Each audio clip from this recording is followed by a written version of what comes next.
함께 봉독하신 말씀 창세기 27장 25절에서 29절 말씀 중심에서 이삭의 축복이라는 제목으로 함께 말씀을 통해 은혜 나누기를 원합니다. 어쩌면 전에 해오던 그런 주제라고 할 수 있는데 다음 세대를 위해서 우리가 무엇을 어떻게 할 것인가 라고 하는 것들을 또 생각해 보기를 원합니다. 그렇습니다. 아담이 그리고 또 노아가 더 나아가서 아브라함이나 이제 와서 또한 이삭이 자신의 아들 중에 하나를 후계자로 삼고 다음 세대를 위해서 축복하는 그런 모습을 본문에 배경을 하고 있습니다. 우리들도 언젠가 생을 끝나고 떠나가야 될 텐데 떠나가기 전에 우리도 우리의 인생의 말년에 다음 세대들을 분명하게 세워놓고 떠나가야만이 주님 앞에 빈손으로 가는 것이 아니다라고도 볼 수가 있습니다. 그러므로 나만 잘 믿고 끝나고 가는 것이 아니라 내 다음에 내 자리를 지켜줄 영적 후계자가 있는가라는 것을 생각하며 하나님이 정해주시고 하게 하시고 섭리하시는 대로 우리는 우리 나름대로 애쓰고 몸부림쳐가며 우리가 할 수 있는 방법대로 우리의 영적 다음 세대들을 키워내고 또 그렇게 세워둬야 된다는 것을 생각해 보십시다. 이삭의 축복이란 말은 미래가 행복하기를 빌거나 그것을 기뻐하여 축하한다 이런 의미를 가지고 있습니다. 어쩌면 다음 세대들은 축복을 받아야 될 대상자들이다라는 겁니다. 극단적으로 축복 아니면 저주다라고 말할 수 있는데 그들은 결코 저주의 대상이 아니라 우리의 자녀, 우리의 후손들은 복을 받아야 될 대상들이고 우리가 축복해야 될 대상이다라는 것을 말씀하며 이 망할 자식 하지 말고 이 복받을 자식 이렇게 욕을 하더라도 그렇게 해야 되지 않겠는가 그런 생각을 해봅니다. 다음 세대를 세워야 될 현재 존재하고 있는 우리들의 사명이 막중한 사명이 있다는 것을 우리는 늘 생각하며 내 혼자 잘 살고 먹고 살다가 편안히 가면 끝나지 뭐 그렇게 생각하지 마시고 다음 세대를 세우지 못한다면은 하나님 앞에 부끄러워서 어떻게 설 것인가 큰 걱정거리로 삼고 어쩌면 이제부터라도 다음 세대를 위해서 기도하고 다음 세대가 바르게 이어갈 수 있도록 우리는 내가 직접적으로 세운 내 아들, 딸, 내 자손이 아니라 할지라도 기도로라도 또 여러 가지 환경적 또 삶의 모습을 통해서라도 영향력을 끼쳐가는 그런 모습이 또 간접적으로도 다음 세대를 키워내는 이바지하는 일이라는 것을 생각해 볼 수가 있습니다. 축복으로 정말로 시대와 생존의 사명을 감당해가는 우리들이 되어야 될 것을 생각해 보며 이삭의 축복이란 제하여 주시는 말씀 상고해 보길 원합니다. 먼저는 아버지의 권세를 봅니다. 이 아버지라고 하는 존재는 특히 구약시대, 가부장적 시대에 신적, 즉 신을 대리하는 자이다. 이렇게만큼 아버지의 권세는 대단했습니다. 아들 중에서는 장좌권이라는 것이 장자의 권세가 여러 형제들보다 아주 독보적으로 권세가 두드러지게 나타났던 것을 볼 수가 있죠. 형제 중에 장자의 권세도 그만한데 그런 아버지의 권세라고 하는 것은 그 이상의 권세라고 말할 수가 있고 지금 하늘의 하나님께서 지상의 아버지에게 맡겨놓은 권세다라고도 말할 수 있습니다. 그래서 하나님을 대리한다 이렇게 할 만큼 더욱이 축복과 저주에 대해서 더욱이 아브라함과 이삭과 야곱의 족장들에게 주시는 권세는 정말로 그가 말하는 대로 되게 되어 있다는 것을 우리는 볼 수가 있습니다. 25절에 이삭이 이르되 내게로 가져오라 내 아들이 사냥한 고기를 먹고 내 마음껏 내게 축복하리라. 고대 근동 지방에서 이 축복은 공개적으로 그렇게 이루어져야 한다 이렇게 말합니다. 다르게 보면 오늘 본문에서 이삭이 사실 첫 번째 아들 에서한테 사냥을 너가 잘하니까 사냥한 고기를 별미로 만들어 와서 내게 가져오라. 내가 그거 먹고 너에게 나의 후계자로 너를 내가 축복하겠다라는 것입니다. 그런데 이것이 상당히 많은 사람들이 이삭이 에서를 축복하고자 하는 후계자로 섬에 있어가지고 너무 정말로 뭐라 그럴까요? 이삭이 너무 실수하는 것은 아닌가 그렇게도 봅니다. 그러나 하나님 이삭의 실수 자체를 하나님의 섭리하심으로 이용하시는 것이죠. 그 자체도 이삭의 실수 자체도 하나님의 뜻을 이루는 섭리가 이루어지도록 하나님의 뜻이 이루어지는데 섭리해 가셨다 이렇게도 봅니다. 아무튼 이삭은 실수하는 것 같지만 그 실수를 하나님 도리어 이용하셔가지고 계승자가 될 자를 계승자가 되게 하시는 그런 하나님의 섭리하심이 작동되었다라고 볼 수 있습니다. 고대 근동의 후기자 성음에 대해서는 정말로 온데 동네 잔치를 벌려가면서 이 아들이 나의 후계자입니다 라고 하며 만방에 선포하는 겁니다. 연회를 베풀고 잔치를 베풀고 그렇죠. 우리나라의 사극에 보면은 세자 책봉하는 거 그냥 가만히 이렇게 합니까? 궁궐의 잔치가 벌어지죠. 온 대신들을 줄줄이 서 가운데 있어가지고 나이 어린 세자랄지라도 나이 많으신 영의정이랄지라도 그 앞에 무릎을 꿇을 수밖에 없죠. 어린 애의 세자랄지라도 그렇지 않습니까? 세자 책봉하는 날에는 그만한 국가적인 잔치가 되고 비밀스럽게 되는 것이 아니라 공개적으로 하는 겁니다. 고대 근동의 후계자를 삼는 것도 그렇다는 것인데 그럼 오늘 본문의 배경으로 보면 이삭은 에서한테만 쏙닥쏙닥 해가지고 전마 모르게 그리고 에서 동생 야곱 모르게 속된 말로 저들끼리만 해가지고 아버지가 건세가 자격이 있다고 해서 자신의 아들 에서만 좋아하다 보니까 에서한테 별미를 만들어 오느라 이 연애가 아니라 그저 단순한 초라한 밥상을 받아가지고 남들에게 공개하는 것이 아니라 둘만이 아는 이것을 비밀리에 후계자 삼는 연회 행사를 예식을 치르려고 하는 이런 것들이 사실은 들통나가지고 결국은 야곱이 가로채는 어머니를 통해서 가로채는 그런 일들이 벌어지게 되었죠. 아무튼 그런 배경이지만 결과적인 모습에서는 그것 자체도 하나님이 섭리하셨다라는 것입니다. 그러므로 상속자, 후계자가 된다고 하는 것은 대단한 겁니다. 이삭이 후계자로 인정한다라고 축복을 하면은 그는 후계자가 되는 겁니다. 어느 누구도 항의할 수 없고 말할 수 없는 아버지의 권세라는 것이 바로 당대는 그랬다는 겁니다. 더욱이 하나님을 섬기는 하나님께서 아브라함에게 축복하셨고 그 권세를 아브라함에게 주셨고 그것이 이제 독자 이상 이삭이다. 하나님이 이스마엘도 아니고 엘리에셀도 아니다.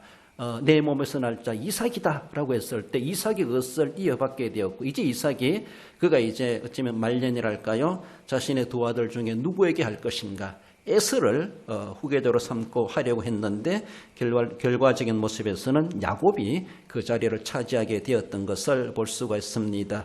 이삭의 축복권이라고 하는 것은 아브라함에게서부터 상속되었다, 계승되었다 이렇게 말을 할 수가 있습니다. 창세기 12장 2절에 보면 내가 너로 큰 민족을 이루고 내게 복을 주어 내 이름을 창대하게 하려니 너는 복이 될지라 이전성에 너는 복의 권원이 될지라 이렇게 말하죠. 그러니까 아브라함에게 주시는 말씀인데 아브라함이 복입니다. 자체가 복입니다. 복의 근원입니다. 사실 하나님이 만복의 근원이신데 하나님은 아브라함에게 그 권세를 주셨습니다. 너가 복이다 이제. 너가 금덩이다. 너가 빛이다. 이런 말입니다. 그래서 너가 그에게 복을 주는 사람은 복이 임한다. 너가 저주하면 그 사람 저주받는다. 그 권세를 아브라함에게 주셨다 이렇게 말할 수 있습니다. 그 권세를 받은 아브라함이 이스마엘이 아니요 엘리에셀이 아니요 하나님이 이삭이다라고 했을 때 이삭을 상속자로 삼지 않습니까? 그러니까 단순한 재산만 상속받는 것이 아니라 아들 이삭은 아버지의 영적 권세까지 이어받는 것이죠. 하나님이 인정하시는 것이죠. 그 권세를 받은 이제 이삭이 이제 2대 3대가 와가지고 누구에게 할 것인가? 그 권세를 받은 이삭은 아브라함 때로부터 그러나 또한 그 축복의 권세는 출처는 하나님이죠.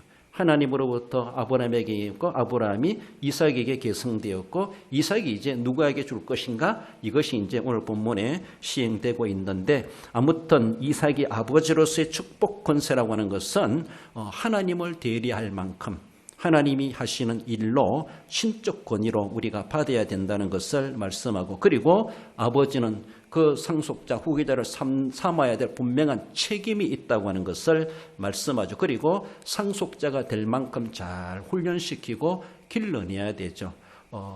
갈라디아서에서는 몽학선생이다, 가정교사다 이렇게도 말하죠.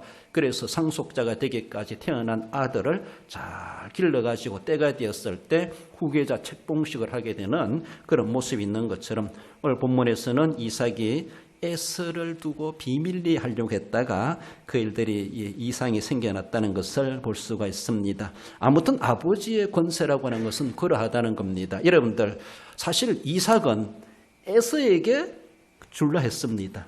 근데 그게 됐습니까? 안 됐어요. 누가 털었어요? 하나님이 털었습니다. 하나님이 털었어요. 사실 그래서 축복의 권세는 하나님이시라는 거기서 보여주는 거예요. 내가 주고 싶다고 내 마음에 든다고 직통으로 줄 수 있는 것이 아니라 금요일날도 말씀드렸지만은 내가 기도한 것이 하나님께 상달되었을 때 응답은 아들에게 이루어지는 거예요. 응답될 자에게 응답되게 하시는 하나님이시죠. 내가 그렇게 했다고 해서 그 사람이 그 되는 것이 아니라 내가 그렇게 한 것을 하나님이 인정하셨을 때 그것이 사실화되는 것이죠. 응답이 되는 것이죠. 사실 이삭은 에서에게 주려고 그랬습니다. 그러나 이것이 야곱에게 가버렸어요. 하나님께서 털었습니다. 하나님 이미 그것부터 태어날 때부터 그런 조짐을 주셨다라고 말할 수가 있는데 그것은 다 생략하고 아무튼 결국은 축복의 권세는 하나님이신데 그 권세를 이삭이 받았고 이삭이 받았지만 너무 인간적으로 행하는 것을 하나님은 그것을 어쩌면은 변칙을 써서라도 그것을 에서가 아니라 야곱이 받게 하셨다라는 겁니다. 아무튼 아버지로서 위치를 생각해 볼 때 아버지는 자녀를 정말로 계승자가 될 만으로 키워내야 되고 다음 세대들을 분명히 염두에 두고 바르게 양육해야 될 아비로서의 책임이 있다라는 것을 말씀합니다. 권세만큼이나 무거운 의무가 있다는 것을 말씀합니다. 에베소서 6장 4절에 보면은 아비들아 너희 자녀를 노엽게 하지 말고 오직 주의 교양과 훈계로 양육하라. 아비들아 어쩌면 어버이의 책임이라고 말할 수가 있죠. 아버지는 어머니. 그렇습니다. 그 자녀들을 우리가 자녀라고 말하지만 넓게 보면은 다음 세대들입니다. 이 우리 대한교회 다음 세대들 과연 내가 앉았던 이 자리 몇십 년 후에 누가 이 자리에 앉을 것인가? 우리가 그것을 쉬운 말로 만들어내야 됩니다. 우리가 낳아야 됩니다. 우리가 양육해야 됩니다. 주님의 교양과 훈계로 양육받은 자가 그 자리에 앉게 돼 있습니다. 그 자리를 지켜가게 돼 있습니다. 내가 정말로 주님의 교양과 훈계와 교훈과 훈계로 그를 양육하는 다음 세대가 있는가?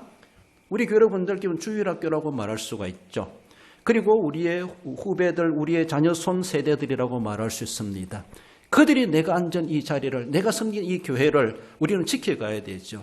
우리는 116년 교회 기념 설립 기념 행사를 앞두고 있는데 100년 전에 그들이 이 터전을 지켜왔고 세웠고 이 자리를 섬겨갔을 때 아마 그들이 그 시대를 생각해 봤을 때 다음 세대인 우리들을 위해서 얼마나 기도했겠습니까?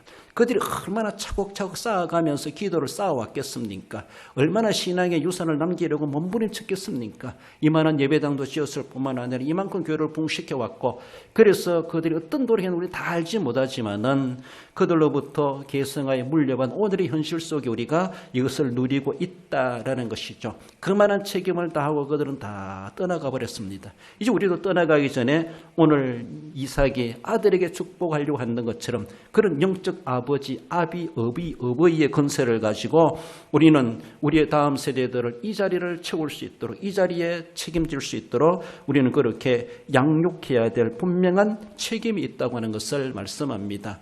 권세만 있는 것이 아니라 권세는 막중한 권세지만은 권세 속에 담겨져 있는 하나님 앞에 감당해내야 될 책임이 의무가 있다는 것을 우리는 분명히 생각해야 되죠. 그래서 하나님 앞에 갔을 때 내가 어떻게 권세를 사용했는가 그 의무를 이행했는가 이것이 우리의 행적이 되고 주님 앞에 보여드릴 남겨드릴 달란트가 될 수가 있다라는 것입니다. 내가 한다고 하는 것이 아니라 내가 주님의 교훈과 훈계로 자녀들을 계속 그렇게 양육했을 때 결국은 다음 세대의 그 책임자가 후계자가 되게 하시는 것은 하나님이시라는 것이죠. 그래서 주의 교훈과 훈계로 양육받은 사람이 내 부모를 공경하라. 내 부모를 공경하는 자녀가 되는 것이죠. 내 부모를 공경하는 자녀가. 공경하도록 교훈하고 훈계를 안 했으면서 공경하라고 요구할 수 없습니다. 훈계를 하고 교훈을 했으니까 양육했으니까 그 자식은 말 안 해도 공경자가 되는 거예요. 공경할 수가 있는 거예요. 공경하도록 가르치지 않았으면서 내 부모를 공경하라 요구할 수 없습니다. 내가 가르친 대로, 내가 양육한 대로 우리는 자녀들에게 그 영향을 받을 수가 있다라는 것이죠. 이렇게 막중한 책임, 양육해야 될 책임을 아비 된 자로서, 어버이 된 자로서 책임을 다하지 못한다면은 우리는 정말로 눈 감을 수가 없다라는 것을 늘 생각하며 우리 모두가 다 영적 어버이 된 자로서의 권세를 가졌고 또 우리가 생명 다하는 그날까지 지금 이렇게 계속해서 주님의 교훈과 훈계로 다음 세대들을 길러내야 될 막중한 책임을 이행해 가는 것이 직무유기가 아니고 또 믿음의 유기도 아니다라는 것을 늘 생각하며 그 사명을 감당해 가도록 해 가야 할 것입니다. 그렇게 우리 자녀들이 축복의 대상이 될 수 있도록 우리는 그렇게 해야 될 사명을, 책임을 감당해야 될 것을 말씀합니다. 나아가서 축복의 아들을 봅니다. 언약을 계승받은 자, 그 아들은 사명자가 된다고 하는 것을 말씀하죠. 27절에 아버지가 그의 옷의 향채를 맡고 그에게 축복하여 이르되, 어쩌면은 아버지 이삭은 눈이 어두워가지고 쌍둥이 아들 에서인지 이삭인지 구분이 안 되었습니다. 그럼 구분될 만한 외모적인 모습이 있죠. 아들은 털이 많고 팔에 털이 많고 둘째 아들 야곱은 매끈매끈했다 그랬습니다. 그래서 양가죽을 입혀가지고 이래 가니까 에서의 팔에 털이 정말 양가죽만큼이나 털이 많은지 몰라도 아버지가 만져보고 정말 에서네 이렇게 느낄 만큼 아버지를 정말로 꼴딱 쏘가 넘어가도록 야곱이 자신을 분장했던 것 같아요. 물론 어머니의 농단이라고 볼 수도 있죠. 어머니의 농단. 그런데 눈이 어두운 이삭은 그저 손으로만 만져보면서 그가 정말로 시적으로 말하는 것은 사실 에서인 줄 알고 에서가 하나님이신 가나안 땅 들판을 뛰어다니면서 헐떡에 뛰어다니면서 사냥한 고기를 별미를 만들어 와가지고 자기에게 만들어 온 줄 알았습니다. 제가 오늘 점심을 먹으면서 야곱, 즉 리브가가 만든 별미가 오늘 우리가 먹으면 국만큼 맛있겠나 그런 생각을 해봤습니다. 오늘 먹은 국이 어떤 국인지 아세요? 잔칫날에 우리가 먹을 국을 연습으로 끓여봤습니다. 얼마나 맛있는지 몰라요. 아마 그것이 제가 볼 때는 추석 감사절 때 시큼 먹을 것 같고 또 그 다음 날 예식할 때 일주일 내내 그거 이제 부흥회까지 하면서 그거 안 먹겠나 싶은데 배 터지게 실적 나도록 먹게 된다는 것이 얼마나 고마운지 그거는 사실 저도 추억이 있는데요. 그 눈 올 때 막 쏙거리 놓고 밖에 나 끙끙 얼었을 때 국자로 탁 깨가지고 그거 데펴 먹으면요 다른 반찬 필요 없을 정도로 별미입니다. 그래서 아주 시범적으로 해봤는데 아주 성공했다 싶기도 하면서 오늘 먹으면서 오늘 설교를 생각하면서 에서가 받아 먹은 별미가 이것만큼 맛있겠나 그런 생각을 다른 사람은 아무 말도 안 해서 혼자 생각하면서 먹었습니다. 그렇습니다. 이삭도 이 별미를 하고 사실 사냥한 것이 아니라 야곱이 그 어머니 농단에 의해서 어머니가 정말 애매한 양 한 마리 잡아가지고 양고기를 하지 않았나 싶은데 좀 맛있게 먹고 눈 어두운 아버지가 야곱을 애선 줄 알고 그에게 그의 옷의 향취를 맡고 그의 축복하 이르되 정말 에서가 들판을 누비며 사냥했다고 생각해봐요. 땀냄새 나는 그 옷. 그렇지만은 시적인 정서죠. 하나님이신 약속의 땅을 너가 누비면서 하나님이신 그 들짐승을 잡아가지고 다 하나님이 주신 것이다. 그 옷의 향취는 여호와의 향취라는 것이죠. 가나안의 향취라는 것이죠. 하나님의 언약의 축복의 향취라는 것을 그렇게 풍성한 포괄적인 그런 용어를 가지고 이 에서 아닌 야곱을 품에 안고 그렇게 축복하는 것, 이 모습을 보여주고 있습니다. 이삭은 야곱에게 언약의 계승자로서 축복하였습니다.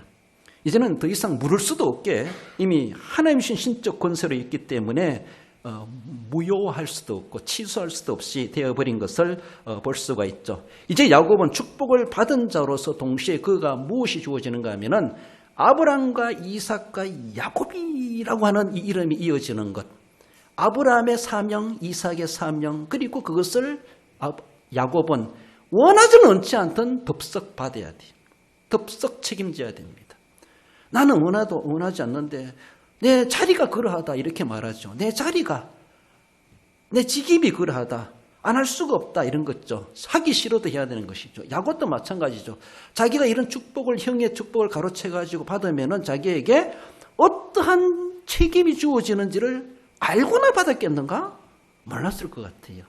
그저 받는 것만 우선적으로 생각했고 장자의 명분을 가지는 것만 생각했지 그것을 가진다는 것이 내게 어떠한 무거운 짐이 지어지는지를 아마 상상 못했을 겁니다. 받고 나서 보니까 그것만 다가 아니로다라는 것을 하나님이 이제 한 가지 한 가지 훈련시켜가면서 챙겨주지 않습니까? 너는 이런 사람이다. 너는 이런 사람이다. 애쓰는 터치 안 해도 하나님이 야곱은 계속 터치하는 거예요. 왜? 너는 사명자이기 때문에.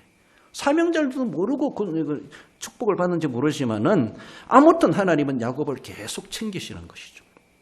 그만큼 축복받은 아들에게는 계승해야 될 사명이 있다는 겁니다. 우리도 그런 사명을 이미 받고 이행하고 있다고 볼 수 있어요. 우리보다 앞서간 믿음의 선조들, 그들로부터 우리는 받았습니다. 오늘 우리 나름대로 여러 직분을 명칭을 받아가면서 교회를 지켜가고 있다고 하는 것이 지금도 그 사명을 이행하고 있다라고 하는데 정말로 충직한 계승자와 같이 그렇게 섬겨가야 되죠. 부담스럽게 하는 그런 계승자가 아니라 재산 다 말아먹는 그런 후계자가 아니라 더 번성케 하고 더 가산을 늘려가고 더 확장시켜가는 그런 계승자로서 그런 후계자로서 우리는 세워가야 되는데 어쩌면 아무튼 야곱은 그런 사명자로 이제 세워받았다. 원하든 원치 않든 그렇다라는 겁니다. 그만큼 사람 한 사람을 세운다는 것이요 그렇게 쉽지 않다는 겁니다. 그리고 세움받은 자로서도 거기에 대한 책임이 얼마나 막중한지 그렇다는 것을 말씀하죠. 이런 말이 있어요. 사람을 얻을 땐 희생이 따른다. 자식이 부모를 따르는 것은 부모의 희생 때문이다. 이렇대요. 자녀가 내 말 잘 안 듣는다 그러면 내가 저 자식을 위해서 내가 희생 안 했구나. 먼저 자기를 돌아봐야 돼. 정말로 부모님이 나를 살찌져 나오시고 진자리 마른자리 가라앉히시면서 나를 지금까지 키웠다는 걸 자식이 안다라면요 효도하게 되어져 있죠. 그렇지 않습니까? 그리고 어머니 부모님이 나를 위해서 지금까지 어떻게 희생해 왔는가 이걸 생각하면요 빗나갈 자식 없다고 볼 수 있습니다. 빗나갈 자식. 그러나 부모로부터 부모가 나를 위해서 희생하는 것을 자녀가 보지 못했어. 알지도 못해. 못 봤다 할지라도 몰라. 모르니까 어쩌면은 부모를 부모답게 인정을 안 하고 대먹지 못한 자식이 되는 것은 아닌가라고도 볼 수가 있습니다. 이런 말도 있죠. 여기는 없는데 친구를 잘못 만나면은 인상이 찌그러지고 사람을 잘못 만나면은 인생이 찌그러진다 이런 말이 있어요. 이해됩니까? 친구를 잘못 만나면은 인상이 찌그러진대요. 얼굴이. 그러나 사람을 잘못 만나면요, 그 사람 인생이 찌그러진대, 인생이. 사람 잘 만나야 돼요. 배우자도 잘 만나야 되고, 그렇죠? 그러니까 내 얼굴을 펴줄 수 있는 친구를 만나야 되고, 내 인생을 쪼그라지게 만드는 자가 아니라 내 인생을 펴주는 사람을 만나야 된다는 것이죠. 그만큼 사람을 키워내고 사람을 만난다는 건 그만큼 중요하다는 겁니다.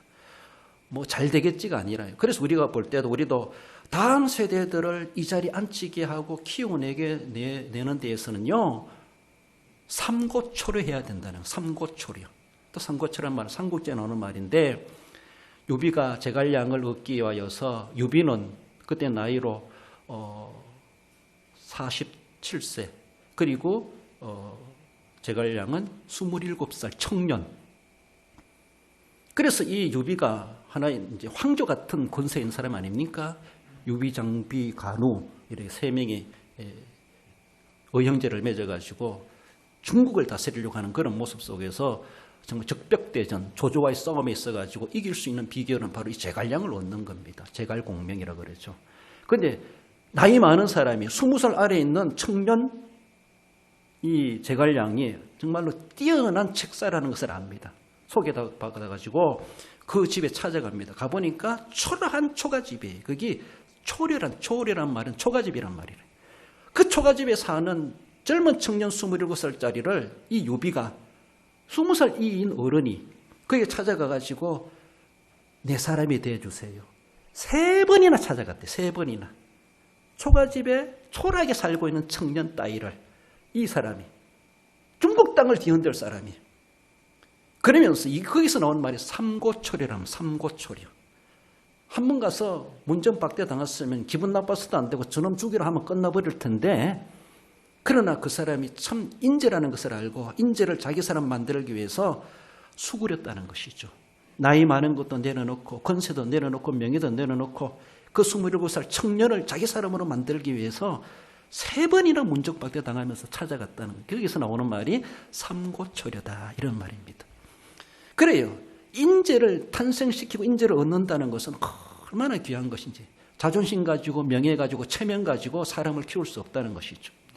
우리 자녀들을 훈계로 또 교훈으로 양육한다고 하는 것은 쏘가리 하면서 해야 돼요. 이 망할 자식 하면 욕하면서라도 해야 돼요. 그러면서라도 참아가면서 키워내야 되지, 자기 자존심, 자기 면, 자기 체면, 자기 입지를 다 지켜가며 하려고 그러면요, 인재를 키워내지 못하고 탄생시키지 못하고 자기 사람으로 만들지 못하고 그 사람 원수의 사람이 되어버린다는 것이죠. 그 제갈공명 유명하지 않습니까? 유비한테 제갈량이 있었기 때문에 아주 비상한 머리로 책사 모든 것에 대해서 선생 노릇을 하는 거예요. 자기보다 나이 많은 사람한테. 그래가지고 중국 땅을 휘젓고 다닐 만큼 그런 삼국사에 나온 이야기입니다만은 삼고초려해야 된다는 거예요. 결론적인 모습이었으나 그 아들 하나 만들어낸다고 하는 것. 어쩌면은 이삭은 야곱의 설을 얼떨결 해가지고 비밀리에 후계자 삼으려고 했지만은 하나님이 뒤틀어가지고 결국은 야곱이 그 대상자가 되게 하신 것이 하나님의 섭리하심이었고, 결국은 아브라함과 이삭을 계승하는 그 모든 후계자는 하나님이 만드신다라는 것이죠. 하나님이 만드실 수 있도록 우리가 훈계와 교훈으로 양육을 해야 됩니다. 삼고초려하면서 그를 키워내야 되죠. 그래요. 그렇게 희생을 감수해 가면서 키워냈을 때 하나님이 그래서 야곱 같은 것이라도 만들어내게 하시고 후계자로 만들어내시는 것이죠. 야곱도 복을 받고 얼마나 속성 그대로 간사하게 살아갑니까? 자기도 쏟고 남도 속이고 그러면서 엎치락뒤치락 인생을 살아가며 자기도 그것 때문에 고생하죠. 그렇지만은 정말 아브라함과 이삭과 야곱이다 이렇게 우리가 쉽게 이름을 붙일 수 있는 만큼 그렇게 이제 거듭나고 성장해가는 그의 인생의 여정을 우리는 볼 수가 있습니다. 그만큼 파란만장한 인생의 삶을 가도록 하나님은 야곱의 인생을 그렇게 이제 이끌어 가시는 것을 볼 수가 있는데, 그는 복을 받은 자로서뿐만 아니라 복에 딸려 있는 책임이 있는 자, 사명자로 세워지게 됐다라는 것을 말씀하고 있습니다. 하나님께서 야곱에게 그래서 달래가면서 그를 키워가시죠. 이제 하나님께서 내가 너를 지켜주겠다. 그리고 너를 형통하게 하겠다. 너를 내가 풍성하게 주겠다. 아브라함에게 약속하신 것, 이삭에게 약속한 것, 하늘의 별과 같이 바다의 모래와 같이 내가 너를 지켜주겠다. 그 자손이 번성하게 해주시겠다. 창세기 25장 15절 읽어봅시다. 내가 너와 함께 있어 내가 어디로 가든지 너를 지키며 너를 이끌어 이 땅으로 돌아오게 할지라. 내가 내게 허락한 것을 다 이루기까지 너를 떠나지 아니하리라 하신지라. 할렐루야. 그렇습니다. 도망치는 야곱 꿈속에 나타나셔가지고 베델에서 하나님이 꿈속에 그에게 하시는 말씀이죠. 네가 어디로 가든지 내가 지켜주겠다. 이미 복을 받은 자로서 계승자로 이미 책봉된 자기 때문에 지금은 쫓기는 순서이지만은 하나님이 그를 보호해 주시겠다는 겁니다. 지금은 외가로 먼 이방 땅으로 도피하지만 다시 돌아오도록 내가 해주겠다. 너는 돌아와야 된다는 것입니다. 그래서 내가 너를 떠나지 아니하리라. 이제 하나님과 떨어질 수 없는 관계뿐만 아니라 하나님이 주시는 그 사명을 싫어도 감당해내야 될 사명자가 되었다라는, 우리도 마찬가지예요. 뭐 시험은 되면 되고 안 하면 안 되고 그거는 계승자다운 정신이 아닙니다. 희생을 감수함이라도 부모님이 나를 희생하게 키워놨으니까 나도 내 자식을 희생하며 키워야지, 이런 기대요. 이것이 진짜 계승자이죠. 그게 아브라함과 이삭과 야곱이죠. 그것처럼 우리들도 이미 계승자로 사명을 감당할 때 시험하기보다 희생을 감수하며 감당해 갔을 때 우리가 정말로 그렇게 영적인 피 흘리며 나온 그 자식들이 이 자리를 책임지고 교회의 역사를 이어갈 수가 있다라는 것을 늘 생각하셔야 될 것입니다. 하나님께서도 우리를 하나님의 자녀 삼으시기 위해서 삼고초려한 것만이 아니죠. 단순한 희생이 아니죠. 독생자를 제물로 내어주시기까지 하시면서 우리를 값으로 샀다 이렇게 말씀하고 얻어오셨어요. 우리를 삼으셨어요. 우리가 하나님의 자녀된 것 아무런 우리는 한 것 없지만은 하나님이 하신 일들을 생각해 보면요 말로 형용할 수 없어요. 하늘을 두루마리 삼고 바다를 먹물 삼아도 다 낱낱이 기록할 수 없고 만입이 있어도 다 표현할 수 없고 우리의 언어로 다 표현할 수 없다라고까지 말할 수 있습니다. 그런 사랑을 하나님은 기꺼이 내주시면서 삼고초려가 아니죠. 희생 그 이상으로 십자가 희생을 감당하시면서 우리를 이 하나님의 나라의 계승자들로 삼으셨고 그 나라를 유업으로 받을 자들 그건 뭡니까? 그 나라의 계승자는 하늘나라의 계승자 그렇지 않습니까? 그런 자들 우리를 삼아 주셨어요. 우리 야곱 부러워할 거 없습니다. 그렇지 않습니까? 우리는 야곱보다 더 놀란 천상의 가나안을 우리는 유업으로 이미 약속된 자들이에요. 오늘 밤이라도 빨리 가면 받을 수 있습니다. 이미 우리는 그런 권세를 가지고 살아가고 있습니다.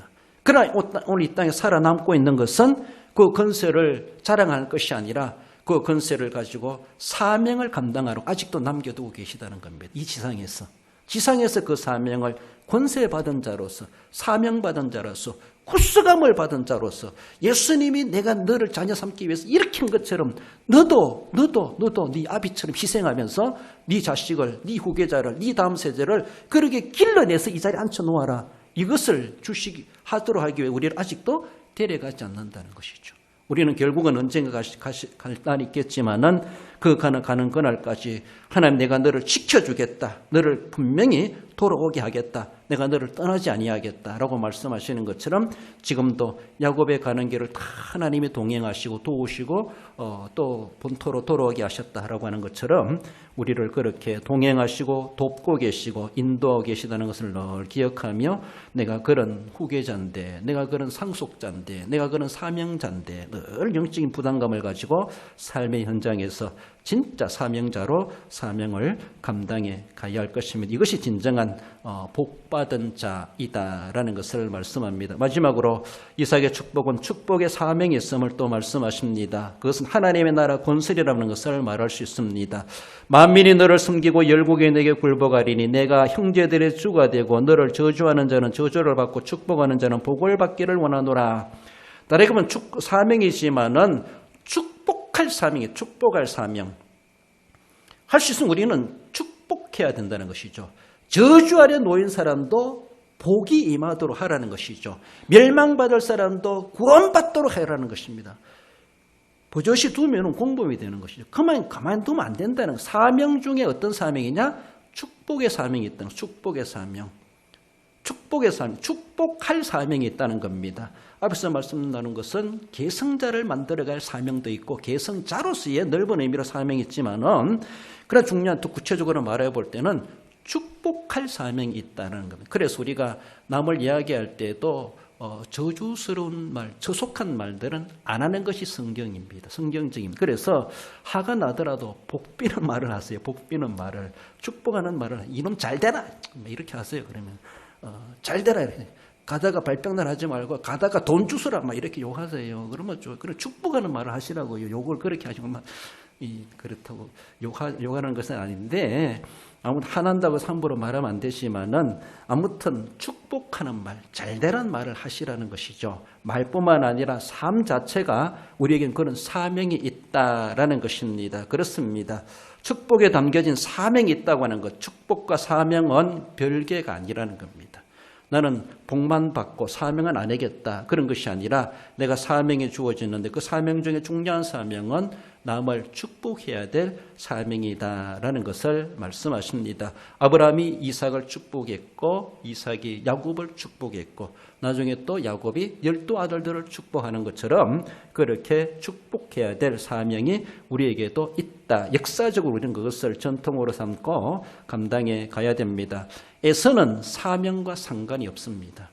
에서는 가나안 땅을 떠나서 에돔 땅에 가서 그래서 정착하게 되죠.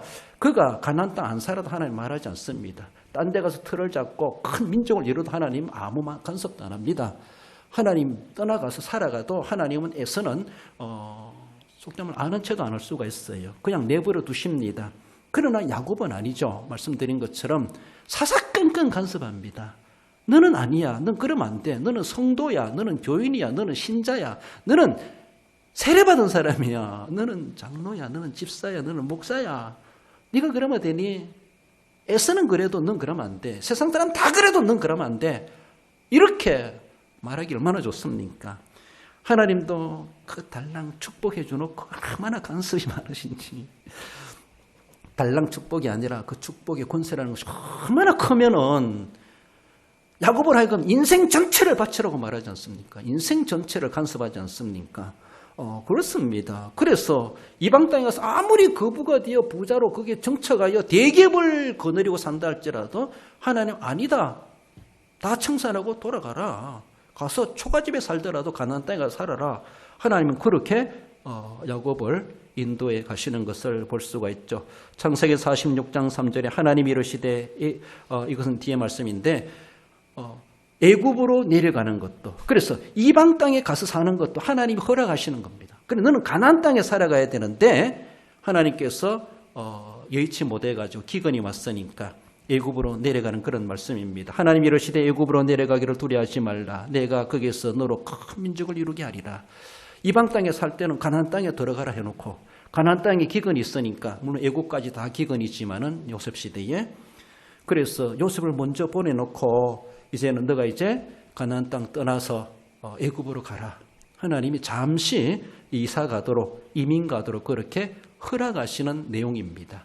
가족들을 이제 요셉이 마차를 보내가지고 아버지를 모셔오세요. 형들을 보내지 않습니까? 놀라지 않습니까? 우리 아들 요셉이 살아있구나. 그래서 헤브론에서 짐 싸가지고 이삿짐 싸가지고 남단 브엘사바까지 와가지고 거기서 하나님 앞에 제단을 쌓을 때에 하나님이 야곱에게 나타나십니다. 야곱아, 애굽에 내려가는 거 두려워하지 마라. 내가 다 준비해 놓았다. 그래 가나안 땅을 어떻게 떠날 수 있습니까? 조상의 땅이고 언약의 땅인데 비울 수가 없습니다. 내가 돌아가면 살아서 돌아오겠나 싶기도 한데 하나님의 제단을 쌓아보는 것이죠. 마차를 타고 가면서도 거기서 쉬면서 그런 하나님이 나타나셔서 가라. 괜찮다. 내가 너와 하겠다. 같이 가겠다. 그러시면서 한마디로 우리를 볼 때 하나님의 제가를 받습니다. 애굽에 가는 것을.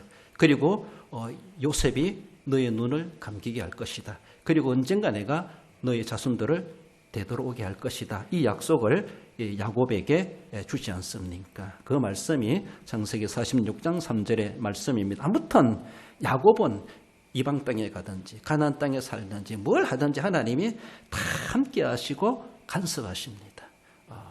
간섭하는 게 귀찮습니까? 얼마나 좋습니까? 어떤 사람은 나이 들어 이제 병원 옆에 살면 좋다 이렇게 말하는데 병원 가까이에서도 뭐 응급 일이 있을 때 쉽게 할 수 있으니까 골든타임을 놓치지 않을 수가 있는 게 좋죠. 어떤 사람은 멀으니까 골든타임 놓쳐가지고 이미 안 됩니다. 이렇게 선언될 수 있는데 하나님 옆에 계실 때 평소에는 귀찮은 것 같지만은 얼마나 필요할 때는 얼마나 119보다 더 빠르니까 그렇지 않습니까? 병원보다 더 능숙하신 하나님이시니까 얼마나 하소연할 수 좋습니까? 생사의 주권자 하나님이 계시다는 것 평소에 귀찮게 여기지 마시고 정말로 필요할 때 나를 위해서 계속 있어 주시는구나 라고 생각하시면서 주님의 간섭을 은혜로 우리는 감사함으로 받을 수 있어야 할 것입니다. 야곱도 그래서 제단을 쌓았을 때 하나님께서 애굽에 내려가기를 두려워하지 마라 라고 하며 안심을 시키시고 하나님의 허락하에 애굽으로 가족들을 데리고 가게 되었음을 볼 수가 있습니다. 하나님께서 야곱으로 하여금 이스라엘이라는 민족을 이루도록 하나님은 허락하셨습니다. 그래서 야곱에게 12아들들이 태어나게 되고 12아들을 통해서 큰 민족을 400년 동안 애굽을 둥지로 삼아가지고 하나님 생육하고 번성하도록 하셨다라는 것을 볼 수가 있습니다. 여러분들 12명의 가정이 400년 지난다고 장정만 60만 명이 된다는 거 계산적으로 할 수 있습니까? 한 해보세요. 되는가? 쉽지가 않아요. 하나님은 그렇게 종살이하면서도 생육하고 번성하도록 하나님이 그렇게 허락하셨다라는 겁니다. 창세기 49장 1절에 보면 야곱이 그 아들들을 불러 이르되 너희는 모이라 너희가 후일에 당할 일을 내가 너희에게 이르리라 라고 하며 그 이제 말년에 하나님 앞에 부름받기 전에 12 아들들을 다 불러놓고 그들을 위해서 축복하겠다.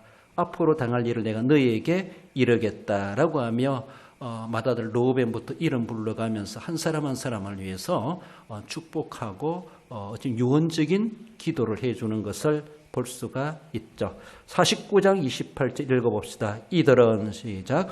이들은 이스라엘의 12지파라 이와 같이 그들의 아버지가 그들에게 말하고 그들에게 축복하였으니 곧 그들 각 사람의 분량대로 축복하였더라. 그렇습니다. 그들에게 다 모이라라고 하며 다 모였습니다.